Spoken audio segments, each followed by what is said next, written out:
జనగామ జిల్లా నర్మేట మండలంలోని బొమ్మకూరు రిజర్వాయర్ నుంచి బచ్చన్నపేట మండలంలోని కొడవటూరు, బచ్చన్నపేట, తమ్మడపల్లి గ్రామాలకు సాగునీరు అందించే రిజర్వాయర్ కాలువను ధ్వంసం చేసిన వారిపై కఠిన చర్యలు తీసుకోవాలని బచ్చన్నపేట మండల సర్పంచుల ఫోరం అధ్యక్షుడు ఎండి ఫిరోజ్, మాజీ సర్పంచుల ఫోరం అధ్యక్షుడు గంగం సతీష్ రెడ్డి డిమాండ్ చేశారు.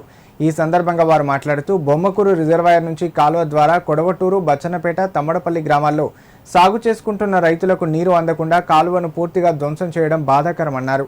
కాలువ ధ్వంసం వల్ల రైతులకు తీవ్ర నష్టం వాటిల్లే అవకాశం ఉందని పేర్కొన్నారు. రైతుల ప్రయోజనాలను దృష్టిలో ఉంచుకొని కాలువను పునరుద్ధరించడంతో పాటు ధ్వంసం చేసిన వారిని గుర్తించి వారిపై కఠిన చర్యలు తీసుకోవాలని కోరారు.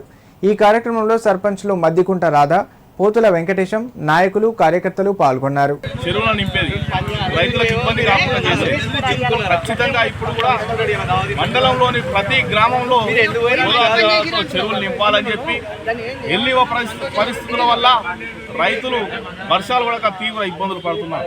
ఈ గోదావరి జలాలతో ఖచ్చితంగా ప్రతి గ్రామంలో చెరువు నింపాలి, కాలువలు నింపాలి, చెక్ డ్యాములు నింపాలని చెప్పి ఈ ప్రభుత్వాన్ని మేము డిమాండ్ చేస్తున్నాం.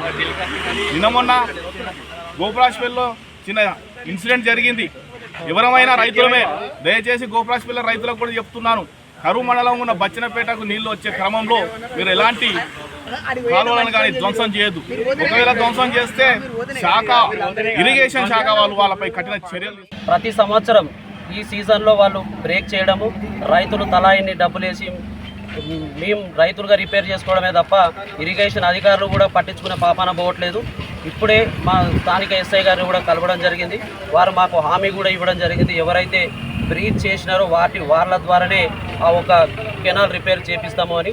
ఎందుకైనా మేమందరం రైతులుగా మేమందరం కూడా విజ్ఞప్తి చేసేది ఏంటి అంటే అధికారులని, ఇది కంటిన్యూటీగా ఇట్లా బ్రేక్ చేసుకుంటూ పోవడం వల్ల ఖచ్చితంగా ఇక్కడ ఉన్నటువంటి రైతాంగం తీవ్ర ఇబ్బందులు పడుతున్నారు. కాబట్టి రాబోయే రోజుల్లో ఇలాంటి చర్యలు చేయకుండా గట్టి ఈ బ్రీచ్